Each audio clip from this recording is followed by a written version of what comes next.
दक्ष प्रजापति को जब प्रसूति ब्याही गई तो इनके 10,000 पुत्र हुए। कितने हुए? 10,000 पुत्र। एक दिन इन 10,000 पुत्रों का सामना देव ऋषि नारद से हो गया। तो देव ऋषि नारद ने बड़ा सुंदर उपदेश किया और कहा, दक्ष पुत्रों,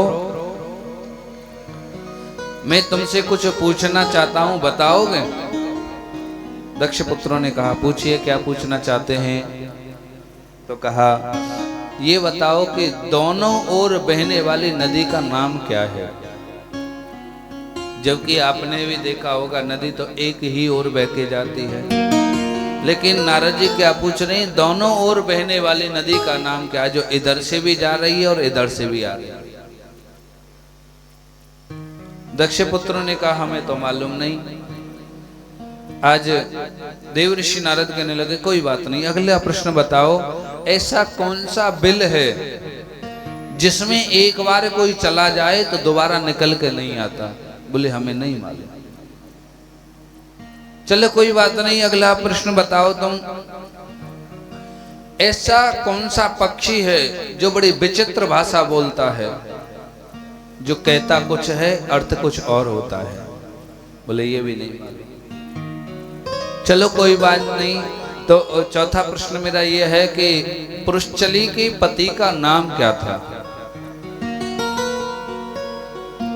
आज दक्ष पुत्रों ने कहा कि हमको ये सब मालूम नहीं है। आज देव ऋषि नारद ने कहा, तुमको कुछ नहीं मालूम, तो बताओ ऐसा जीना भी क्या जीना जो कि तुमको कुछ मालूम नहीं है? दक्ष पुत्रों ने कहा, तुम उपदेश करिए, इनका अर्थ क्या है? तो आज देव ऋषि नारद ने कहा कि दोनों ओर बहने वाली जो नदी है उसका नाम है माया। क्या नाम है? माया। बंधुओं, ये माया ऐसी है, ये पोषण भी करती है और श्रृंगार भी कराती है। यानी हमारी औकात के बराबर अगर धन आ जाए तो ठीक है, लेकिन औकात से ज्यादा आ जाए तो खतरा भी है। भाई, धन के बगैर गुजारा भी नहीं है, और आवश्यकता से ज्यादा अगर धन आ भी जाए तो बंधुओं वही धन विनाशता की ओर ले जाता है। इसलिए ये माया ऐसी है, क्यों मैंने बताया था कल भी कि माया छाया एक सी चले ना काहू के संग। बंधुओं, कछु संग जाए वारो नाए, सब यही रह जाएगा। बोलो हर हर। ऐसा बिल कौन सा है जिसमें कोई एक बार चला जाए वापस नहीं आता? तो उस बिल का नाम है मुक्ति। उस बिल का नाम है मुक्ति। जिसको एक बार मुक्ति मिल जाए। मुक्ति कैसी मुक्ति? ये नहीं कि हमें स्वर्ग मिल गया तो मुक्ति मिल गई, नहीं। स्वर्ग तो आपके द्वारा किए गए पुण्यों से ही मिल जाएगा। स्वर्ग कोई ज्यादा बड़ी बात नहीं है, लेकिन स्वर्ग से ऊपर जो शिवलोक है, जिसमें जाने के बाद प्राणी कभी वापस ही नहीं आता, उसको मुक्ति कहते हैं। जो दोबारा माँ के गर्भ में आना ही ना पड़े। पुनरपि जननम पुनरपि मरणम पुनरपि जननी जठरे से। बार बार जन्म मरण के चक्कर में पड़ना ना पड़े, इससे मुक्ति मिल जाए, यही मुक्ति है। बोलो हर हर। विचित्र भाषा बोलने वाले पक्षी का नाम है वेद। क्या नाम है? वेद। वेद एक ऐसा विचित्र पक्षी है, आप पढ़ोगे आपको लगेगा कुछ और, लेकिन अर्थ होता है उसका कुछ और। जैसे श्रीमद् भागवत महापुराण में कथा मिलती है पुरंजन की। उसने वेद में पढ़ लिया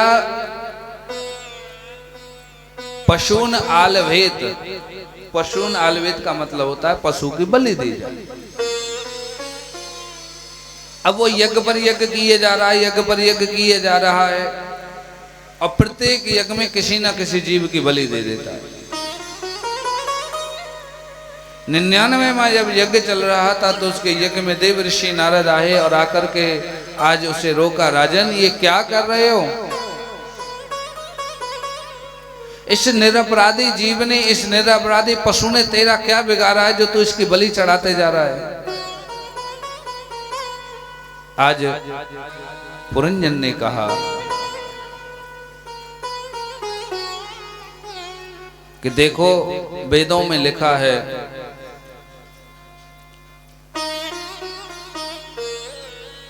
वेदों में लिखा है पशून आलवेत।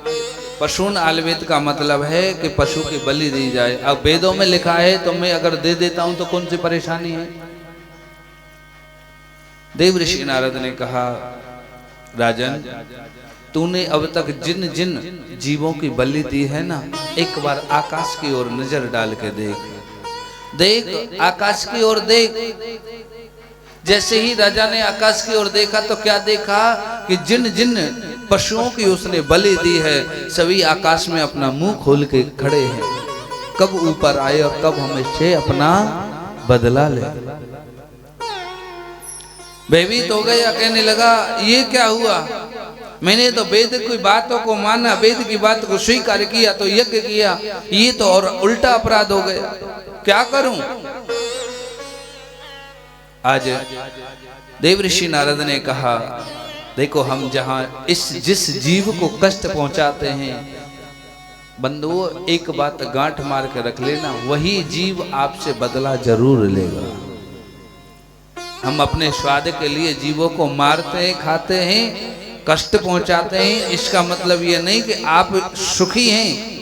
आप ऐसा अपराध कर रहे हैं, ऐसा अपराध कर रहे हैं कि जब उसके दंड को भुगतने की बारी जब आएगी तो आप सहन नहीं कर पाओगे। सब बदला लेते हैं। भयभीत हो गए, अब क्या करूं? देव ऋषि नारद कहते हैं पशून आलवेत का मतलब होता है कि तेरे अंदर जो काम, क्रोध, मद, मत्सर, लोभ, अभिमान, ये भी तो पशु ही बैठे हैं।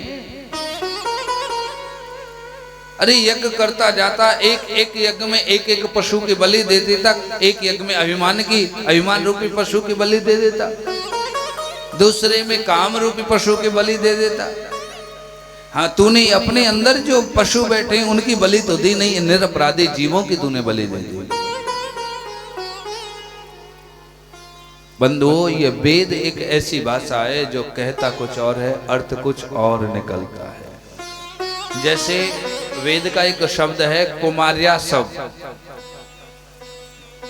अब कुमार्या शब्द का मतलब साधारण व्यक्ति तो यही निकालेगा कि एक कुमारी का सब चाहिए, नॉर्मल यही सोचेगा।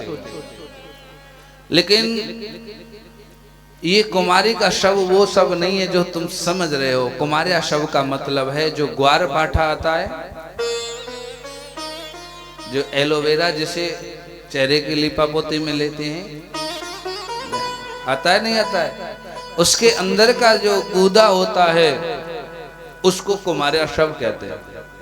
अब बताओ, सुनने में हमें क्या लगा लेकिन निकला क्या? इसलिए भैया ये वेद एक ऐसी विचित्र भाषा है, ये इस वेद को हर कोई नहीं पढ़ सकता। इसीलिए तो वेदों को पढ़ने का जो अधिकार है ब्राह्मणों को दिया गया था। क्यों? क्योंकि ब्राह्मण बालक को समझदार होते ही गुरुकुल में भेज दिया जाता था और गुरुकुल में बड़ा ही नियम संयम का पालन कराया जाता था। वेद पढ़ाए जाते थे, व्याकरण पढ़ाई जाती थी, तब जाकर के उसका वो अर्थ निकाल पाता था।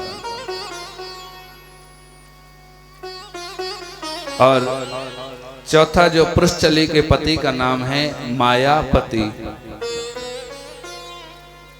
बहुत सुंदर देव ऋषि नारद यहाँ दक्ष पुत्रों को उपदेश देते हैं और दक्ष पुत्रों को जब उपदेश दिया तो उनके मन में वैराग्य आ गया और वैराग्य आ गया तो सभी तप करने के लिए चले गए। इसके बाद दक्ष प्रजापति को जब मालूम हुआ कि मेरे 10,000 पुत्र देव ऋषि नारद का उपदेश सुन के वैराग्य धारण कर लिया, तो सृष्टि क्रम को और आगे बढ़ाने के लिए 1,000 पुत्र और पैदा किए। कुल कितने हो गए? 11,000। इनका भी सामना देवर्षि नारद से हो गया और इनको भी ऐसा ही सुंदर उपदेश दिया कि इनको भी वैराग्य आ गए और ये भी तप करने के लिए चले गए। अब तो दक्ष प्रजापति बड़े दुखी हुए। 11,000 पुत्र हुए, 11 के 11 देवर्षि नारद ने सबको वैराग्य धारण करा दिया। क्या करें बंधुओं,